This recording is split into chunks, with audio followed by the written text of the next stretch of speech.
नमस्कार मित्रहरू, के तपाईँले सुन्नुभएको छ? कल्पनाभन्दा ज्ञान महत्त्वपूर्ण हो।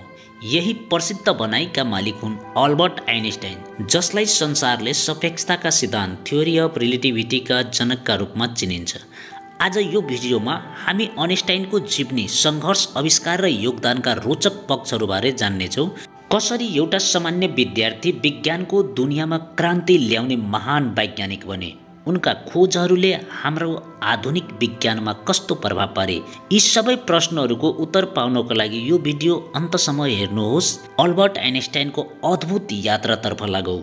अल्बर्ट आइन्स्टाइनको जन्म 14 मार्च 1879 जर्मनीको उल्म सहरमा भएको थियो। उनका बुवा हार्मन आइन्स्टाइन र आमा पाउलिनाले उनलाई एक सामान्य परिवारमा पाले। बाल्यकालमा आइन्स्टाइन अरू बच्चाहरूसँग जस्तै थिए, तर उनी थोरै भिन्न थिए। उनलाई कसमसाउँदैन थियो। उनका विचारहरू गहिरो र अनौठो थियो। शिक्षा र सङ्घर्ष। बाल्यकालमा आइन्स्टाइनका केही शिक्षकहरूले उनलाई मन्दबुद्धि भन्न थाल्यो। विद्यालयमा उनी अन्य विद्यार्थीहरूभन्दा अलि फरक सोच्थे र कति समयमा शिक्षा पद्धतिसँग असहमत पनि हुन्थे।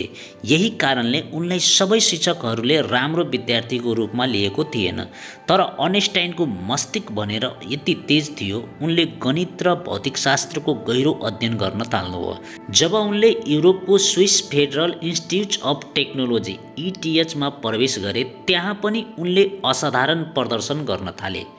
पहिलो सफलता। आइन्स्टाइनको पहिलो ठुलो सफलता 1905 मा आयो। यस वर्षलाई आइन्स्टाइनको चमत्कारी वर्ष भनिन्छ, किनभने उनले 4 महत्त्वपूर्ण शोधपत्र प्रकाशित गरे।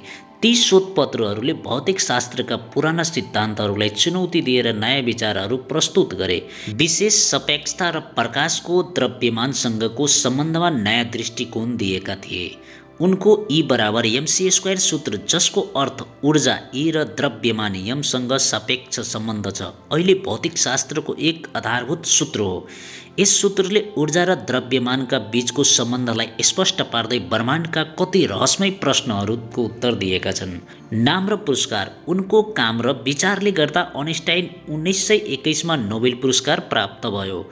नोबेल पुरस्कार उनलाई विशेष सापेक्षता थ्योरीको लागि होइन, बरु फोटो इलेक्ट्रिक इफेक्टका लागि दियो, जसको उनले विश्लेषण गरेर प्रकाशको क्वान्टममा प्राकृतिक बारे नयाँ विचार प्रस्तुत गरे।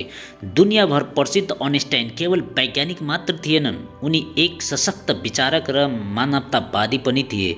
दोस्रो विश्वयुद्धको समयमा उनले परमाणु हतियारको खतरासँग सचेत पार्ने काम गरे। उनी संसारभरिका सङ्घर्षहरूको विरोध गर्दै शान्ति र समानताको पक्षधर थिए।